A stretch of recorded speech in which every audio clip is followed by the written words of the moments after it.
সকল বন্ধু 22টা বছর খাজা ওসমান হারুনির দরবারে রিয়াজত করলেন। রিয়াজত করার পরে খাজা ওসমান হারুনি বাহারওয়ানি রাদিয়াল্লাহু তাআলা আনহু বলেছিলেন, বাবা ওই পাথরটা দেখা যায়, পাথরটা নিয়ে আসো আমার কাছে।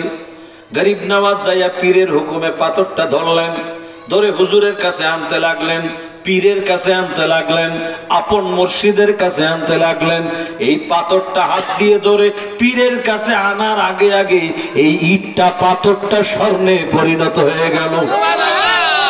কিসে পরিণত হলো? সোনা স্বর্ণ গোল্ডে পরিণত হয়ে গেল।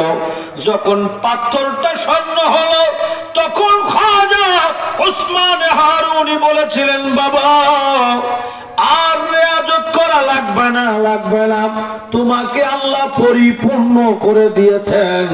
কারণ তুমি ইট ধরলে, পাথর ধরলে পাথর স্বর্ণ হয়ে যাচ্ছে, অতএব তোমার আর রিয়াজত লাগবে না, তোমাকে আল্লাহ কামেল মোকাম্মেল করে দিয়েছে। আল্লাহু আকবার।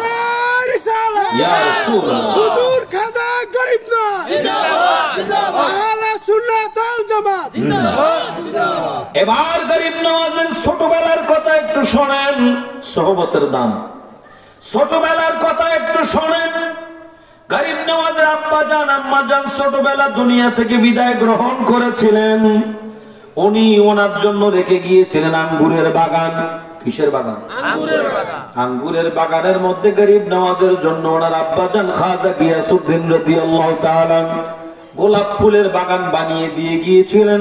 কারণ গরিব নওয়াজ ফুলকে বেশি ভালোবাসতেন। যে আমার ছেলে ফুল বাগানে এসে বসবে, ফুলের বাগানে বসবে। ওনার আব্বা জান আম্মা জান দুনিয়া থেকে বিদায় নেওয়ার কারণে উনি অনেকদিন হয়ে গেল, মনে করলেন একটু আমার বাগানটা দেখে আসি। আমার আব্বা জান আম্মা জান আমাকে দিয়ে গেছেন। বাগানের মধ্যে নির্দিষ্ট কর্মচারী আছে, উনি বাগানে চলে গেলেন। বাগানে যাইয়া এই বাগানের মধ্যে প্রবেশ করলেন।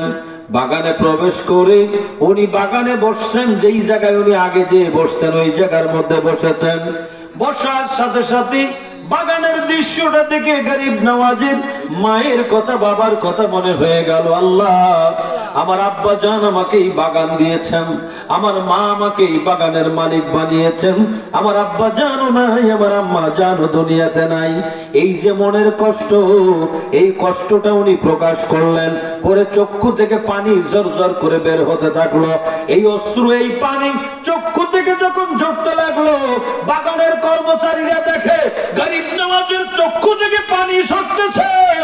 আর আল্লাহ তাআলার কুদরত, আঙ্গুর গাছের আঙ্গুরের চোপা থেকে আঙ্গুর গুলো ঝরঝর করে জমিনের মধ্যে পড়ে যাচ্ছে। বড় করে কোন আল্লাহু আকবার। গরিব নওয়াজের চক্ষু মুবারক থেকে পানির ফোঁটা পড়ে, আর আঙ্গুর গাছের থোপা থেকে আঙ্গুর গুলো ঝরঝর করে ঝরে পড়ে। সবাই দেখে অবাক, কিরে আঙ্গুর ফল, আমরা গরিব নওয়াজকে চিনি নাই, আঙ্গুর ফল গরিব নওয়াজকে চিনতে পেরেছে। গরিব নওয়াজের সোহবতে আঙ্গুর টকটক করে জমিনে পড়ে। গরিব নওয়াজ যখন কান্না বন্ধ করলেন, চক্ষুর পানি মুবারক পড়া বন্ধ হয়ে গেল, আর সাথে সাথে আবার আঙ্গুর পড়া বন্ধ হলো। আল্লাহু আকবার কোন। সোহবত, সোহবতের দাম বলতেছি রে বাবা। গরিব নওয়াজ এক অগ্নি পূজকের কাছে গেলেন। আগুন নিয়ে পূজা করে মাজুসি বলা হয়। এই মাজুসির কাছে যায় বললেন, এই কাজ করো না, এটা শিরক। মাজুসি কয়, না না না, আগুন, জাহান্নামের আগুন থেকে বাঁচতে গেলে এই আগুনের পূজা করা লাগবে। কয় না। গরিব নওয়াজ বললেন, তোমার আগুনে তো কিছুই করতে পারবে না। কয়, না না, আগুনের মধ্যে গেলে অবস্থা খারাপ হবে। গরিব নওয়াজ কয়, দেখবা, তোমার আগুনকে টেস্ট করাইয়া দেখাইয়া দেই।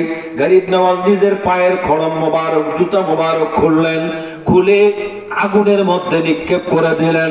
আগুনের মধ্যে ফেলে দিলেন, দিয়ে বললেন, দেখো দেখো কতক্ষণ রাখতে চাও, আমার জুতাটা আগুনে পড়াইতে পারে কিনা দেখো। দীর্ঘ সময় পরে গরিব নওয়াজ আবার আগুন থেকে জুতাটা টান দিয়ে বের করে নিলেন। আল্লাহু আকবার।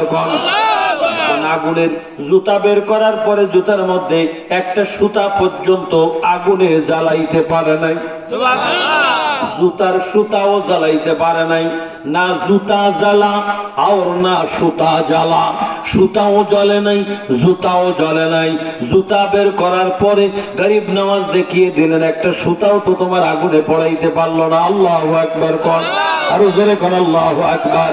কেন পড়াইতে পারবে? এই জুতা সাধারণ কারো জুতা হইলে আগুনে পড়ে যেত, এই জুতা হলো গরিব নওয়াজের জুতা। জোরে কোন ঠিক কিনা? গরিব নওয়াজের পায়ের সাথে লাগার কারণে জুতার দাম বেড়ে গেছে। এই জন্য বন্ধুরা সোহবতের মূল্য আছে না নাই? বলতেছিলাম আমার দয়াল নবীর আব্বা জান আম্মা জানের কথা। আমার দয়াল